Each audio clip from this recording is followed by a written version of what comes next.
Breaking news చూస్తున్నాం. 10 ఏళ్ల బాలిక పైన అత్యాచార యత్నం చేశాడు ప్రబుద్ధుడు. విశాఖపట్నంలోని రణస్థలం ప్రాంతానికి చెందిన చంద్రశేఖర్ స్విగ్గీ బాయ్గా పనిచేస్తున్నాడు. తన ఇంటి కింద నివసిస్తున్న 7వ తరగతి చదువుతున్న బాలికపై అత్యాచారం చేసేందుకు యత్నించాడు.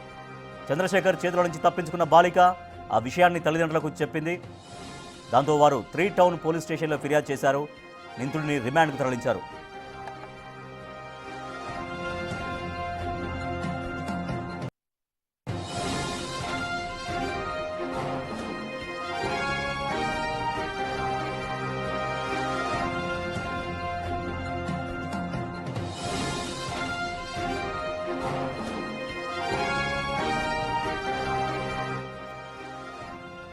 అత్యాచార యత్నానికి సంబంధించినటువంటి breaking news big TV screen పైన చూస్తున్నాం. ఇటువంటి ఘటనలు పునరావృతం అవుతూనే ఉన్నాయి.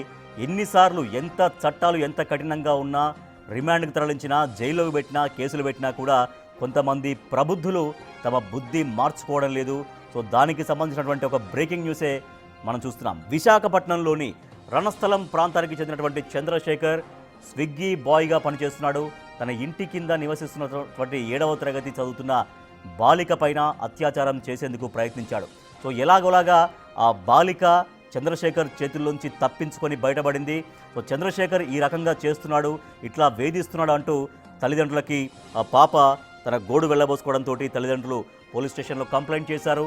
సో ఈ మేరకు 3 టౌన్ పోలీస్ స్టేషన్లో కంప్లైంట్ చేసిన నేపథ్యంలో నిందితుడిని రిమాండ్కు తరలించారు పోలీసులు. సో ఇటువంటి ఘటనలు జరుగుతూనే ఉన్నాయి.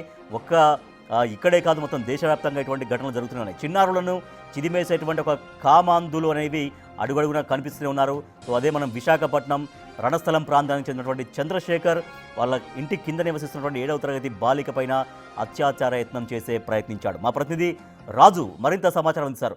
రాజు, ఈ అమ్మాయి పైన ఆయన ఒక అత్యాచార యత్నం చేసేటువంటి ప్రయత్నం ఎప్పుడు జరిగిందని చెప్తున్నారు? ఆ పాప ఏం చెప్పింది? ఆయన పైన ఎటువంటి సెక్షన్స్ కింద కేసు కంప్లైంట్ చేశారు? నిన్న రాత్రి సమయంలో రణస్థలం ప్రాంతానికి చెందిన పెన్నింటి చంద్రశేఖర్ అనే స్విగ్గీ డెలివరీ బాయ్ వాళ్ళ ఇంటి కిందే నివాసం ఉంటున్నటువంటి 7th క్లాస్ చదువుతున్న బాలికను తన ఇంట్లో మాయమాటలు చెప్పి ఇంటి గదిలోకి రప్పించి బలవంతంగా అత్యాచారం చేసే ప్రయత్నం అయితే చేశాడు. అయితే ప్రతిరోజు కూడా అంటే పైన చంద్రశేఖర్ అడ్డుకుంటున్నటువంటిది అయితే ఉంది, కింద ఈ బాలిక వాళ్ళ ఫ్యామిలీ అయితే ఉంటున్నటువంటి పరిస్థితి నెలకొంది.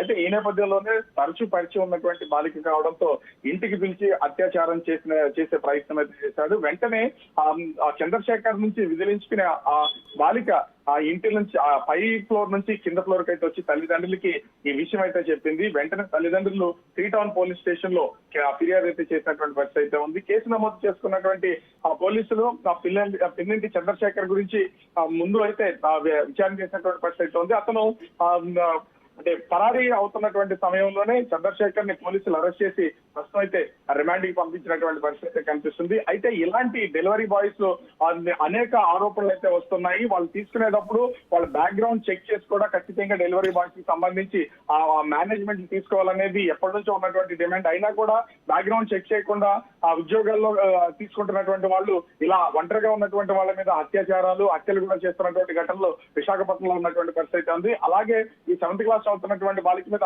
అత్యాచార ప్రయత్నం చేసినటువంటి చంద్రశేఖర్ ని ఫిర్యాదు చేసినటువంటి నేపథ్యంలో పోలీసులు అరెస్ట్ చేసి రిమాండ్ కి తరలించినటువంటి పరిస్థితి కనిపిస్తోంది. రైట్, థ్యాంక్ యూ రాజు. అఘాయిత్యం చేసేటువంటి చంద్రశేఖర్ అనే వ్యక్తి విశాఖపట్నం రణస్థలం దగ్గర ఉన్నటువంటి చంద్రశేఖర్ అనే వ్యక్తి స్విగ్గీ బాయ్గా పనిచేస్తున్నాడు. తన ఇంటి కింద ఉన్నటువంటి అమ్మాయి 7వ తరగతి చదువుతున్నటువంటి అమ్మాయి పైన బాలిక పైన అత్యాచార యత్నానికి ఒడిగట్టడంతో ఆ బాలిక వెళ్ళి వాళ్ళ పేరెంట్స్కి చెప్పడం, పేరెంట్స్ పోలీస్ స్టేషన్లో కంప్లైంట్ చేయడంతో అతను అదుపులోకి తీసుకొని రిమాండ్కు తరలించారు.